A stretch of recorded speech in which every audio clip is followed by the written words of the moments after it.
Hello and welcome back to the Be Unbound podcast. This week, I am joined once again by our CEO, Jonathan Brush, and our Director of Courses and Content, Victoria Brandt. And this week, we'll be discussing analysis paralysis. It's something that a lot of students experience, particularly in late high school, in college. It's definitely something I experienced. I experienced analysis paralysis so bad, I created an entire show called Overthinker, and I made 51 episodes of it.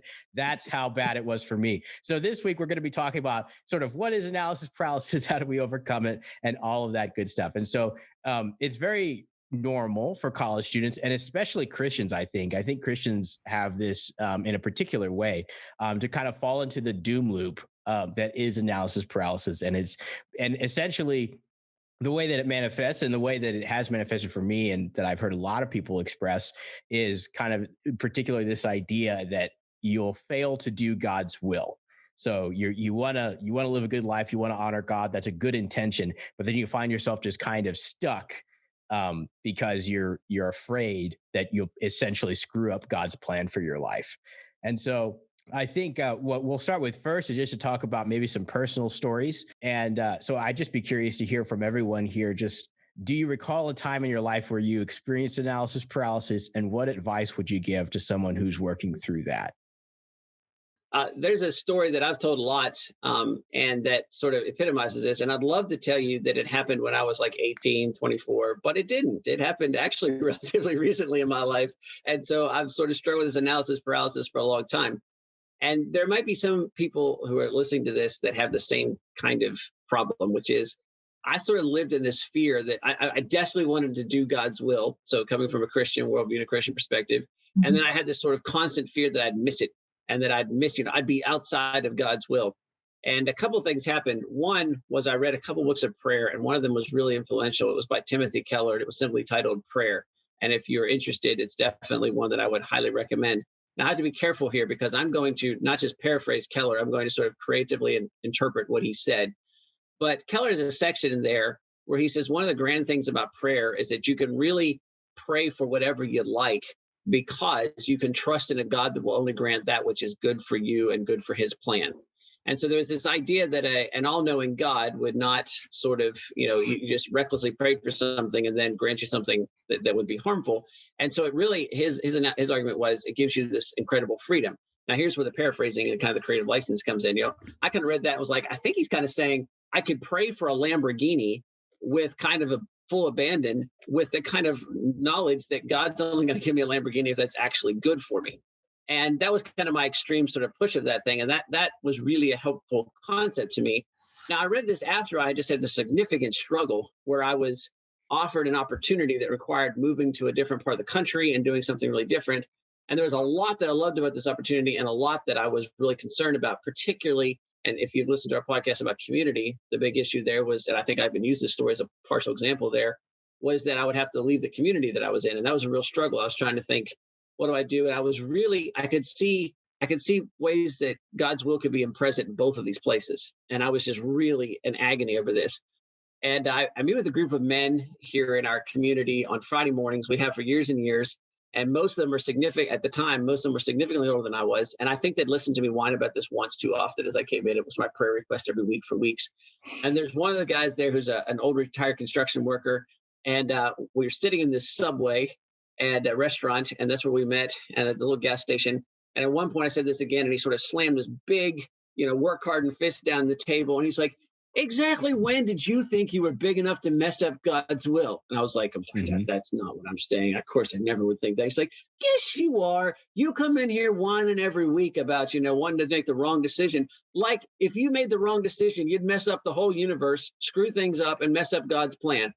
What makes you think that you could do that? And I was like, and I was sort of speechless. And he's like, go to this new job, stay in your old job. Neither one of them looks like it's a moral problem to me. So if you stay and you're supposed to go, I think God's big enough to boot your butt out of here and put you there. And if you go and you're supposed to stay, I think God's big enough to return you back here. So make the daggone decision and get on with it and stop worrying about whether you're big enough to mess God's plan up.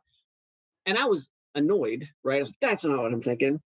And I came back and I thought, there's a lot that is really important. And there's a tremendous amount of peace in realizing that I'm not big enough to mess up God's will. there's a tremendous amount of peace in knowing that, I can kind of pray and know that God is wise enough to grant what I should and shouldn't. And that really absolutely changed the direction of my life in terms of how I approach these decisions, and gave me a lot more joy in making them. Make the best decision I can, go with it, and trust that God will fix it if it's wrong. And of course, with the exceptions being right, like check a decision. Is it going against God's scripture and God's directive? Is it going against God's moral will? Then clearly that's wrong. But outside of that, I think there's a lot of freedom. So anyhow, that was my experience and a story that was really pivotal in my kind of understanding of this. Victoria, you've got some of your own stories. Yeah, no, that story I appreciate. It's been really helpful for me as well. But yeah, I'd say too, I kind of wish that some of the situations I've had trouble making decisions in were about actual things that were worth having as much angst as I did over it, but they weren't. So I would add to that it's really easy to blow up a decision that isn't actually the end of the world into a decision that you think is going to be the end of the world, especially as a young adult. So just on that front, make sure that you're not blowing something up into a bigger deal than it is. A somewhat recent one that I can remember that was a big deal for me was trying to decide if I should go to grad school. And I know that is, it is a decently big decision. It's a lot of time. It's a lot of money. It is an investment. But at the end of the day, I was looking at it like, this is going to completely change my life. And should I do this? And should I not? Completely got myself into a pit of, analyzing all of these details and all of these details. And I'm not sure if it's the right decision, and wrestled with this for months. Like, I don't know if this is right. Or is it not? Way overthought it for me. And so kind of what you said, Jonathan, if you're going back to, is this a moral issue? Have I prayed? Have I sought counsel? Have I studied scripture? I'm coming at this obviously from a Christian worldview. If those things are in place, then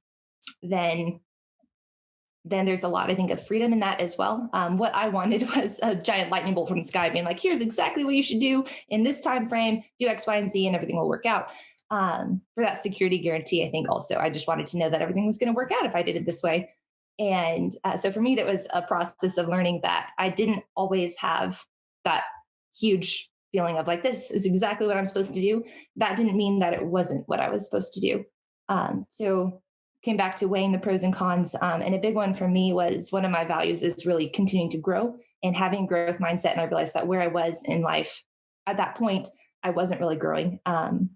So barring, a super strong feeling one or the other, I was able to kind of pull in some of those things. Am I growing? Am I not growing? What are all the pros? What are the cons? And probably the biggest thing for me was my dad sitting me down and being like, so you're acting like this decision is going to make you stuck in one place. And he's like, barring, a decision like marriage or having kids or something like that, almost every decision we make in life is reversible. And he said, you need to not treat this as an irreversible decision and blow it up into something of that magnitude. So that really helped me too, was realizing that almost everything I do in life is in fact reversible. And so even if it's a bit awkward, like go to school, figure out this is not for me, leave, move somewhere, figure out it's not for me, go back. Like almost everything has that catch where you can change direction and God can definitely pivot you and send you somewhere else. So that was helpful for me, realizing that it wasn't, I wasn't stuck there just because I made a decision to do one thing. Absolutely. Well, I think one thing that's exactly the type of principle that's really helped me move forward is the idea that decisions are not static. It's like if you make a decision and then you find out that it's the wrong decision, then make another decision. And it's like, and just like you said, sometimes, certain things will put you in the hole more than others. Maybe you went into debt for something, maybe you did this or that. And so, by no means should someone be reckless or to seek out the wrong things. But there's a lot of decisions that are far less significant than we tend to treat them. And by making a decision, this is the way I always look at it, is if I make a decision, I will generate information that will help me make another decision. And that might mean to go further down this path. It might help me make a decision to change paths. But in either case, if I don't make a decision, 1 year from now, I will have the same amount of information that I have right now. But if I make a decision and then I make like 1,800 more decisions in the next year, I will have a lot more information to work with in a year, and I'll be far more educated in a lot of different areas. What am I interested in? What do I care about? What opportunities has God given me? Where am I gifted? How can I help people? How can I be loving to my neighbors? The only way I can really figure those things out in my life is by trying things and making decisions and iterating. So complete endorsement. Yeah. I think there's something fascinating there that we have a unique advantage from a Christian worldview. And so I think this episode may be more sort of theologically connected than a lot that we do. Really, everything that we do comes out of that belief system, but maybe a more specific this time. And that is that there's a lot of people that would say making a decision and keep making decisions, the way Ben described it. And I would have completely endorse that is the way to move forward. There's a lot of success patterns there. And there's a lot of secular people that would also suggest that as a really great way to do things. But there's this really significant advantage from a Christian worldview aspect that I think makes this so much easier. And it's worth sort of noting here so that people understand it.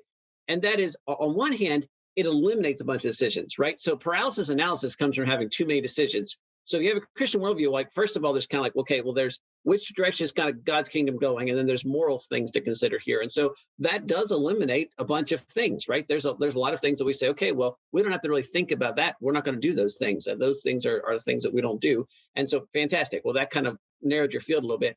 But then there's this just incredible piece to be able to say, I'm going to make decisions. And I'm going to believe that if I've made that kind of check against God's will in terms of which way his kingdom is moving and God's moral will, then there is a power greater than me that provides a corrective force that will help me make good ones and optimize that if I'm working towards the good of God's kingdom and to bless the people I come in contact with. And I just think that that's incredibly freeing, right? More so than somebody that doesn't have a framework to think of that. Like, in other words, it does give you that ability to almost with reckless abandon, make a decision, gather more information, make another decision, gather more information, make another decision, and know that, you always have this kind of higher power that's providing some guidance, some direction, blessing the right ways to go, and some corrective if you're going on the wrong path. I just think that that's something that's underrated. I don't think that Christians themselves think about what a credible advantage that gives them. And then if you think of it in that terms, it's a real incentive and provide some rocket fuel to just get on and do stuff and to be able to go. In other words, it can really fuel productivity, experience, and I think fuel adventure. And I think often we overlook that, or we think it's restrictive. This is not a restrictive belief system that limits your choices. This is a restrictive belief system that puts you on the right path so you can maximize choices and maximize experiences. And I think it's very exciting. So, and I don't think we often think about those terms in that aspect. Yeah. And something I find fascinating too is this is actually one of the principles that's taught in the signature leadership courses that Dr. Jeff Myers teaches that are included in our Ascend program. But I remember taking those courses as a student. This might be the biggest thing that really stuck with me was this idea that you can't steer a ship that isn't moving. And just that principle alone has influenced like a huge part of my life in the sense that it's like, well, if I'm moving, at least I'll have I can, we can steer the ship and God can correct me and he can put me back on his path, because just like we're talking about, it's like, it's not about undermining God's will. God's will is going to come to pass regardless of what we do, including if we're actively engaging in sinful behavior. We believe as Christians that people who are actively engaging in sinful behavior are not thwarting God's will. Now, that intent and that desire to live a life that's honoring to God, that's a wonderful thing and that should be kept. But for that to turn into inaction, I think is a shame. And I don't think that does honor God. I think that if your fear of failure is bigger than your fear of God, that doesn't honor God. But if you're really operating with a true and legitimate fear of God, and you believe that, and I believe this too. I know I'm saying this in second person, but I believe that God is more powerful than anything else in the universe.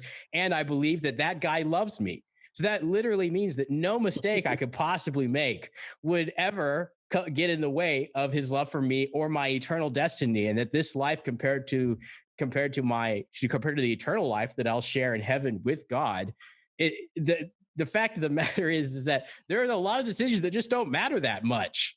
And that's an incredibly liberating thing, because it's too easy for, so it's like, sometimes I find my mind going somewhere where it's like, okay, I honor God and I want to live a life that, where I am behaving in a way that's loving to him. Great. And so, but then sometimes that turns into fixating on, not sinning or not doing the wrong thing. And that's different. That means that something else is controlling my life apart from God. So that's my little theological rant on this issue as well. But I think that that's something that's super important, especially for believers to understand, is that we are the most liberated people on the planet, and we should behave that way. I think when you're talking about sort of the secular ideology Because there are a lot of motivational speakers who will say something that's close to this, where it's basically like, make moves, blah, blah, blah. But typically if you're operating with that worldview, there is a fundamental fear of failure. It's just you've come to the practical conclusion that the best way to avoid it is to adopt this methodology, right?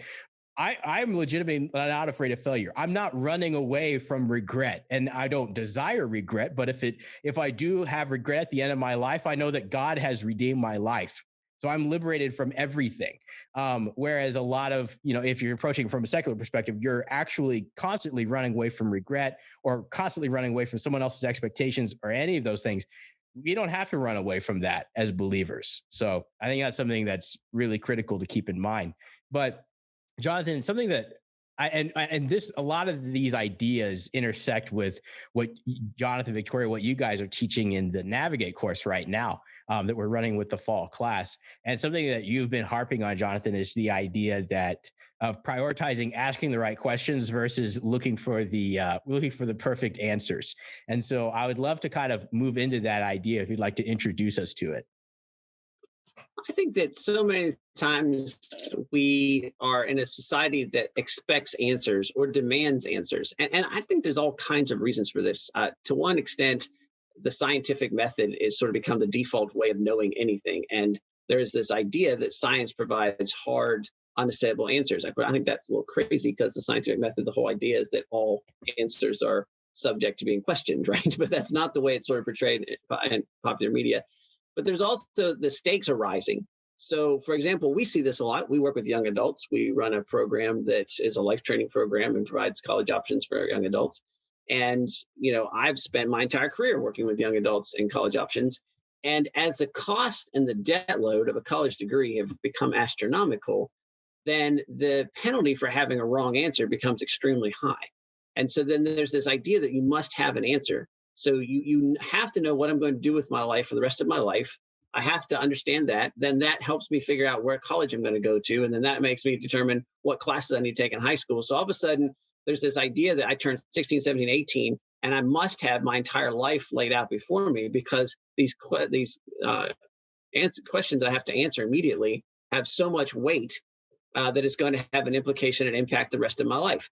And so then there's a penalty paid here in assumed answers. So because the pressure becomes so high to have an answer, then people assume them. And I found this and learned this very early on when I was working lots of college fairs for a traditional college. And I was asking people, what do you want to do? Because if you're a college admissions officer, that's the first place to open the conversation. Then you can talk about how cool your department is that does this and what your graduate school admissions rates are and outcomes and all these kinds of things. And so people would answer. And I started to notice, well, there's only a couple answers here. So the first answer is always what's cool right now. So, they want to be an ER doctor. They want to be an interior decorator. They want to be a CSI agent. They want to be whatever was hot on television at the time. That was definitely a top end career, right? And then there were the careers that were the successful careers. I want to be a doctor. I want to be a lawyer. I want to be an attorney. Those were expected things to say because they came with power, prestige, and all the good students said those things. Then there was a couple of those sort of out there careers like I want to be a rock star, I want to race mountain bikes for a living, I want to play football, I want to be a professional football player, right? That's the kind of glamorous side. And then there was always people everywhere who want to be marine biologists because who would want to get paid to swim with dolphins? And those were the answers that would happen all the time. And I started looking around in my life and I thought, well, that's really interesting. I don't know people who do any of those things. And in fact, the few doctors and attorneys I know, they're pretty miserable. And yet I know lots of people who love what it is that they do. What's happening here is people are plugging in the answers that they are expected to have with the only information that they have. And then that stops them from gaining more information. Now, that last piece is the critical, that the whole story there is the setup for that last piece. It stops them from seeking additional information. There's an assumed answer. And whenever there's an assumed answer in your life, you stop searching for more. And more, and we teach this in Navigate, and we've had discussions with the three of us, we're just more and more convinced that if you really want to be on a journey towards truth, and we believe in truth with a capital T, and we believe that as Christians, the source that, Jesus Christ is truth, and truth rests there. But we also believe that as fallen people, we can only imperfectly understand truth. And so we're always searching for, or maybe an incomplete understanding of truth is a better way to say that, right? So we're looking for a more complete thing, a more complete understanding of truth. Then the key to that is to constantly be in a position of asking questions.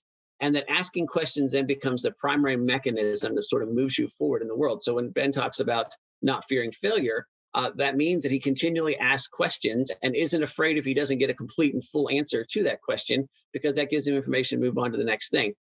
What the really exciting thing, and we'll let Victoria maybe take it from here, is that when you're in that aspect of asking questions, when you sort of change to that, that is very much an action-based posture.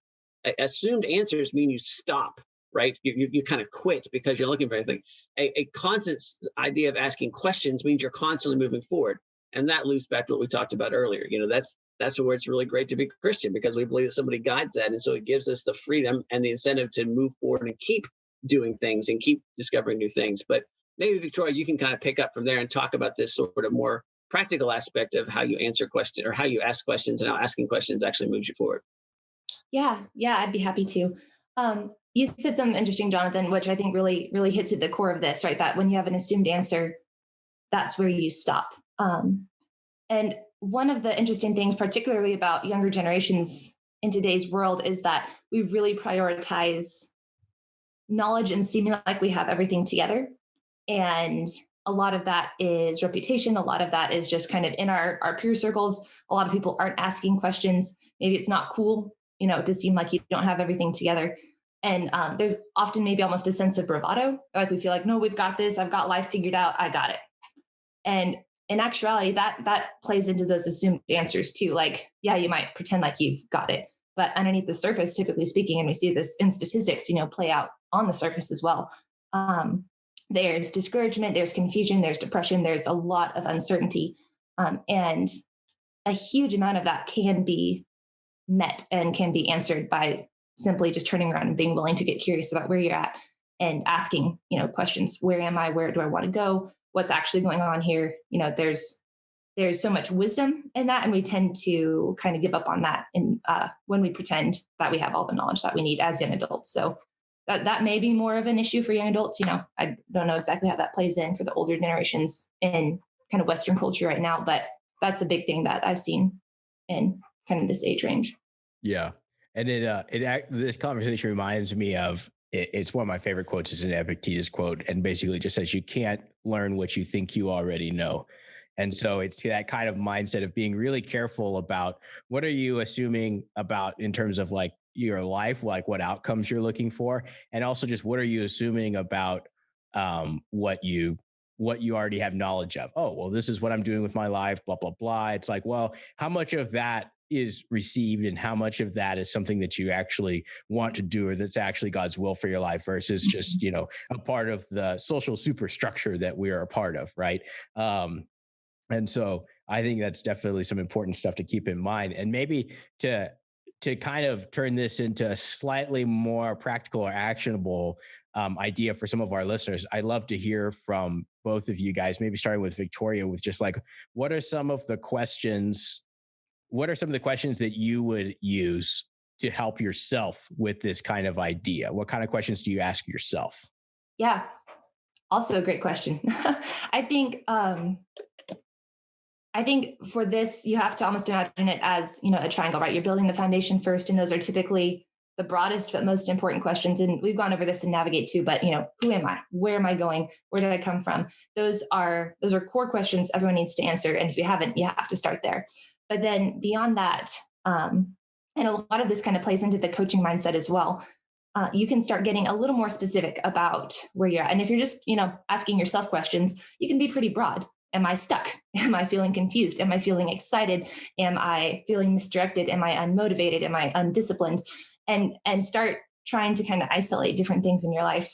And before I jump into just, a couple specific questions, I think it's really important to note that a huge part of coaching on the coach's side is being really curious about what's actually going on with the person you're talking to.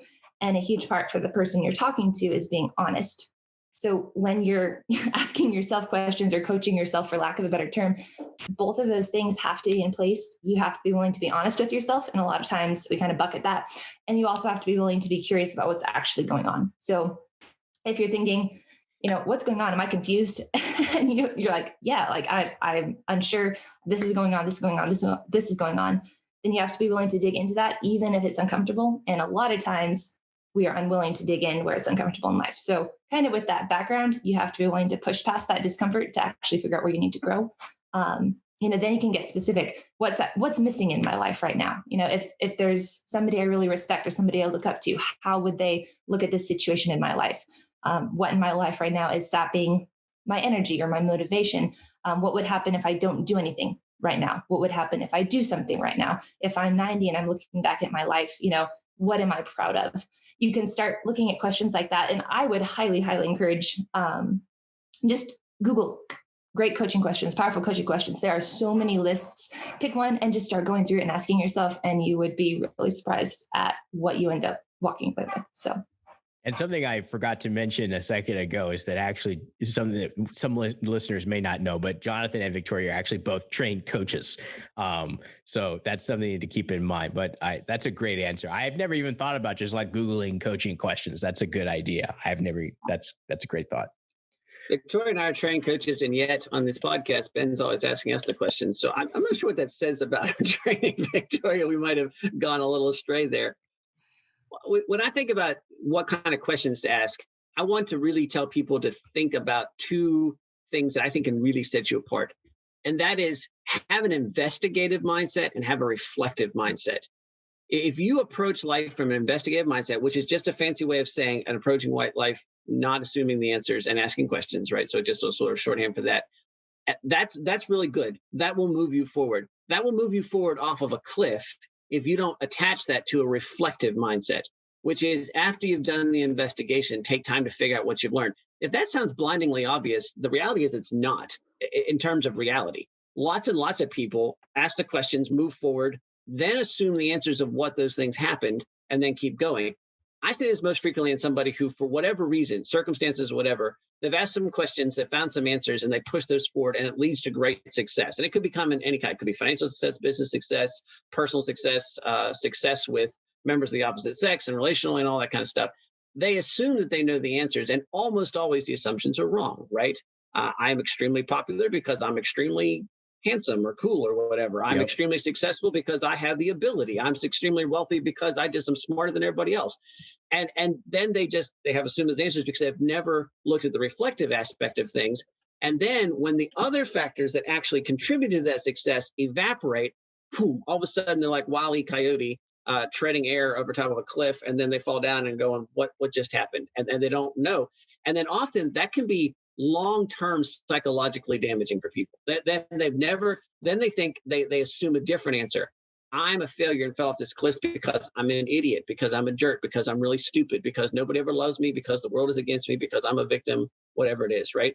So there's a really important thing here to keep both the investigative and the reflective piece. And a little kind of tool to maybe use here would be to go through this cycle of a what, why, how times two. So what are my opportunities right now? So this is kind of a look around. Okay, I'm going to ask the question. All right, now let's put this in a bigger context of asking those big questions of why am I here, stuff like that. What are my opportunities right now? Why? Why would I do this? Why are they important? In other words, what's the perspective? How do these opportunities play into my thoughts about how the world works, where I think I'm going, what I'm interested in, what my goals are, all those kinds of things. All right, now how do I move that forward? And so then that leads to action. And then I said times two, because then when it happens, okay, what just happened? Why did what just happened? How would I do things differently? So, I have an opportunity in front of me to take this job. Okay, that's the what. What's the opportunity to take this job? Why would I do that? Well, because I'm broke and I'd like to, be able to buy a car. Okay, well, how am I going to do that? I'm going to fill out the application. I'm going to have a great interview and I'm going to see what happened. You got the job. And let's assume failure, right? You got the job and you were absolutely miserable. Well, what happened here? I took a job. Well, why was I miserable? Well, I didn't really know what the job was. Or this is a job that's totally incompatible with the kind of gifts and skills that I have. Well, what am I going, how does this make a difference and how am I going to fix this? Well, now I know what I do like to do. I'm going to switch. I'm going to do this job. Okay, well, now let's go through it again.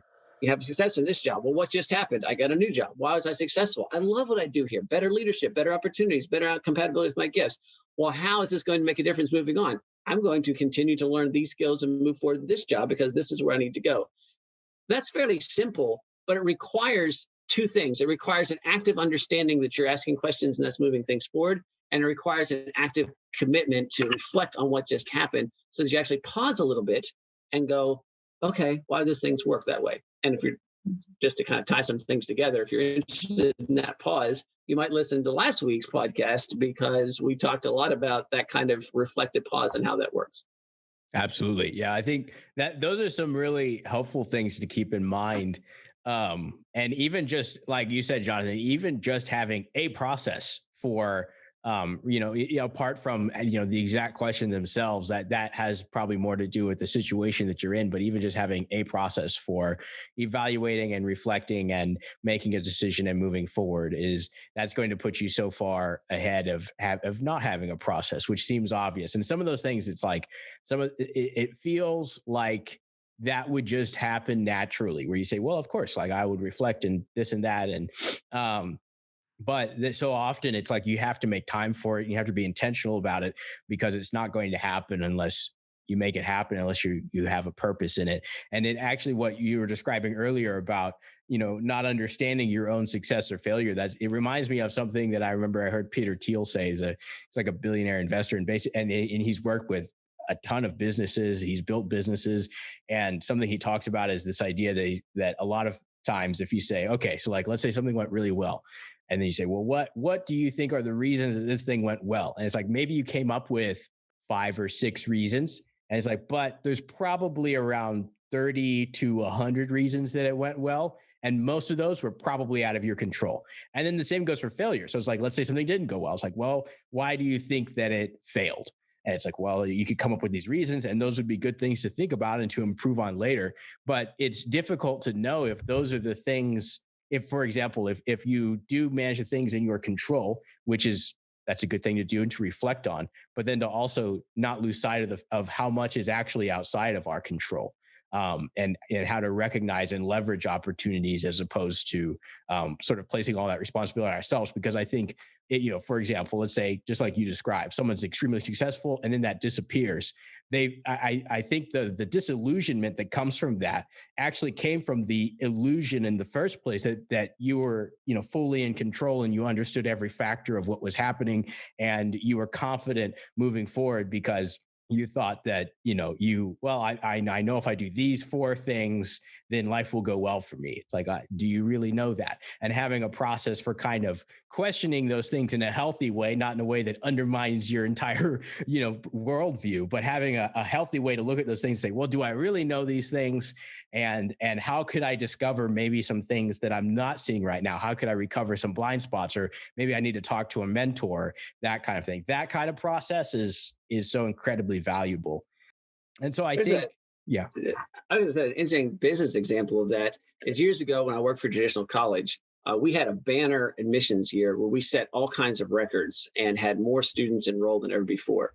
And, the question is why did that happen? And so we didn't really think, and I should say, I didn't really think, I was the director of admissions at the time. I didn't really think very much about it, but I decided that, a really quick analysis was, well, I mean, what we did worked, so we should do more of that. And so we doubled down, we hired more admissions counselors, we went to more college fairs, we went to more high schools and visited more high schools. And the next couple of years, we had an absolute miserable turnout and everything went wrong. And in fact, some of my colleagues lost their jobs, entire admissions staffs were scrapped and fired and redone and stuff like that. And people were totally, the admissions people didn't know what they were talking about and incompetent and all those things. What actually happened was there was a strange demographic glut in our state at that time. In other words, there was a lot more high school students. For whatever reason, a baby boom 18 years before had happened, and you could go into all the sociological reasons for that. And there was just a ton of people coming to college that year.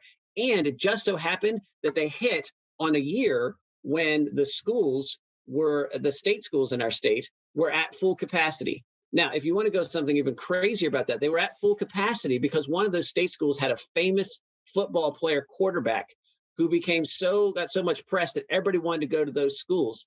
And so basically a famous football player caused a huge surplus of students to go to the state schools in a year when there was a lot of extra students anyhow, which flooded those students into private schools. A couple years later, the famous football player graduated. That school's program tanked. There wasn't nearly as many people going to that school. They had much more capacity. In fact, they had huge capacity because they built a lot of extra dorms because of all these extra kids coming.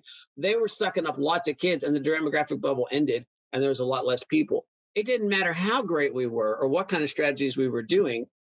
There was a factor that was way bigger at work there.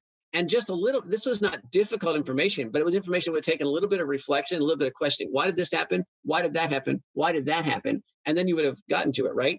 Would have saved us hundreds of thousands of dollars in recruiting costs, would have completely changed our strategy. And instead, the thing was, well, I mean, we're pretty cool. I mean, like, people obviously love us. Everything we're doing is great. And we're just super talented. And then, you know, for some of my colleagues, oh, you're an idiot. You must not know what you're doing. You're fired and out of here. But yeah, there's examples like that all over the place. A little bit of investigative work and a little bit of reflection can really reveal something that's going on that is not obvious on the surface. Absolutely. It reminds me too of just a principle that's in Jim Collins' Good to Great, which is basically the idea, you know, he did this huge analysis, cross analysis of different businesses. And essentially what he found is that almost every business had the same number of good luck and bad luck events. And the difference between great companies and companies that didn't perform very well was great companies were prepared. They had a plan to handle bad luck, and they were in a position to make the most out of good luck. And that companies that did not perform well, you know, were either missing one of those factors or were bad at both of them. They weren't good at leveraging good luck. They weren't bad at handling bad luck. And so, you know, when these random events that are completely outside of your control, things like, I don't know, a global pandemic might be a good reminder of that, you know, when that comes your way, are you in a position to mitigate the downside and maximize the upside? And that kind of mindset is super helpful. And actually, a related question to this that I'd love to hear from Victoria on first, at least, is that, and this is related, I promise, but it might not sound like it at first, which is, what if a student already knows exactly what they want to do with their life? And so this student is like the opposite of someone who has analysis paralysis. They're like, you know, maybe I want to be a lawyer, I want to be a doctor, I want to be a race car driver, and they're like making their plan and they're on their way. What would you say to someone who is like that? That's a great question. I always wanted to be that person.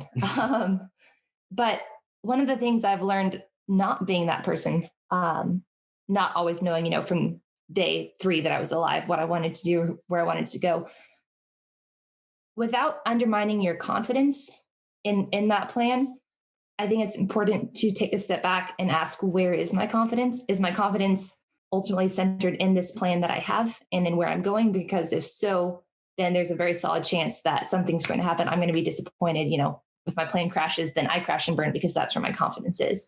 As compared to being like, no, I have, you know, I want to be a doctor and I have this super deep desire to help people. I love the medical field. Like, I want to help people. And this is how I see myself doing it right now. You know, cool. By all means, just, you know, run for that. That's awesome. Also, if somebody, you know, has that sort of confidence, like, yes, I know exactly what I want to do. I have a great plan for my life.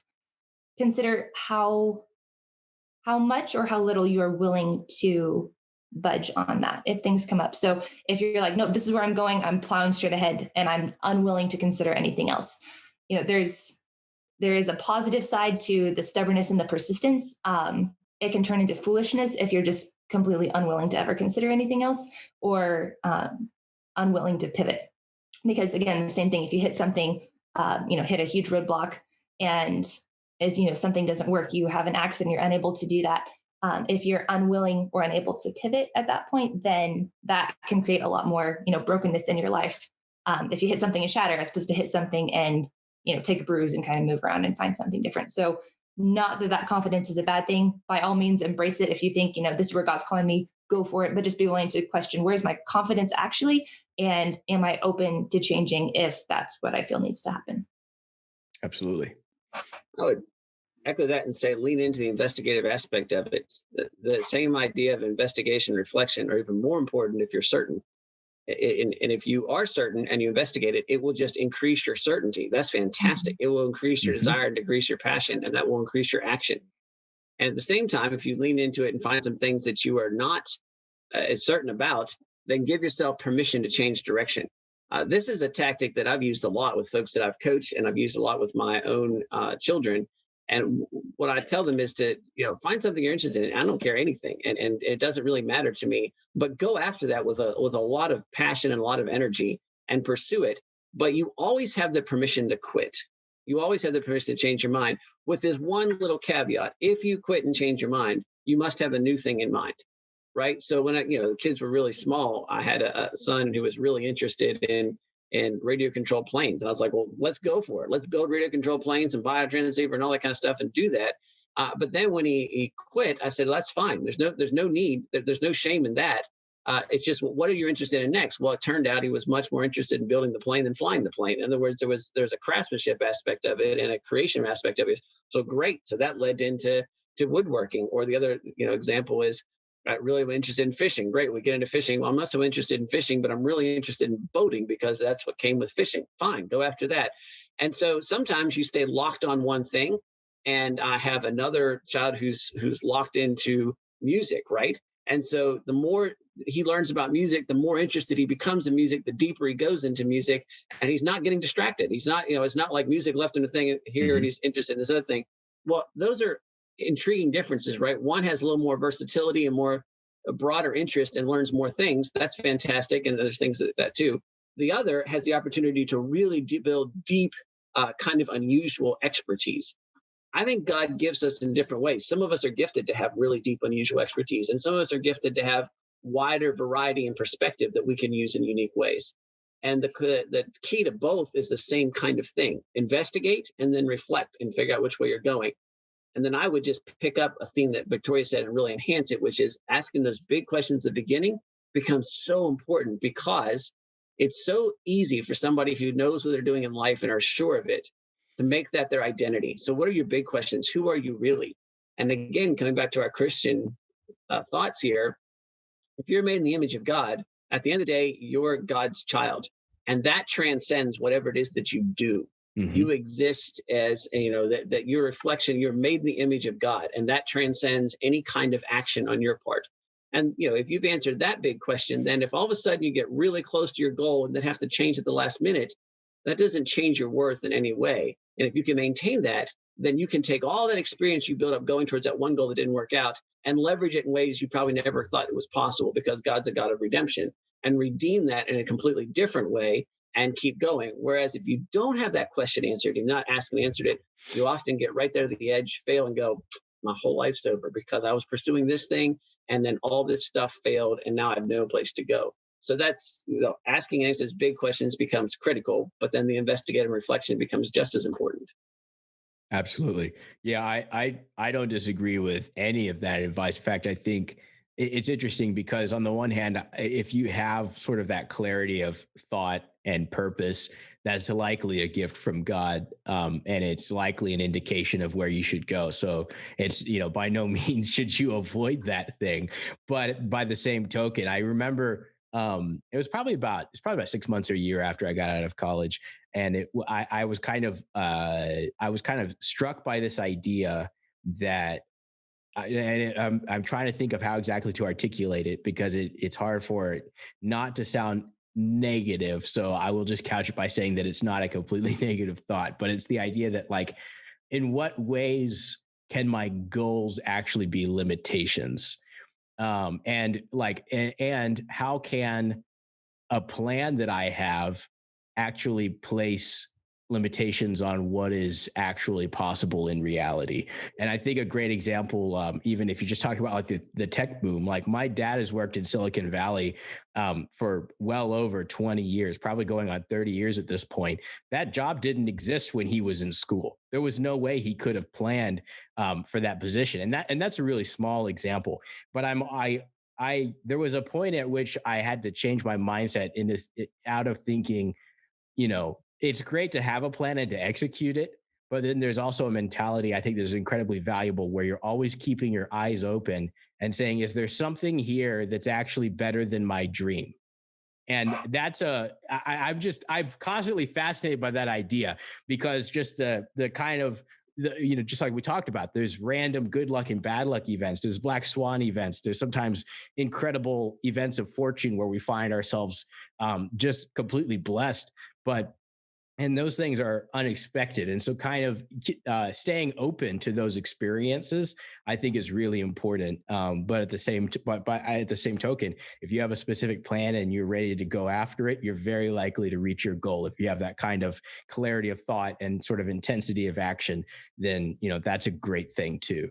So, but yeah, thanks, Jonathan and Victoria. I really appreciate you guys hopping back on here. I've really enjoyed all the podcasts that we've done together. These have been pretty fun conversations, and I hope that this podcast maybe helps a college student, or I don't even know, maybe someone who's not even a college student, kind of find a way to move forward in life and to maybe discover what God has in store for them. So, with that, as always, you can email me at podcast@beunbound.us if you have any comments, questions, or suggestions, and we will catch you guys next week.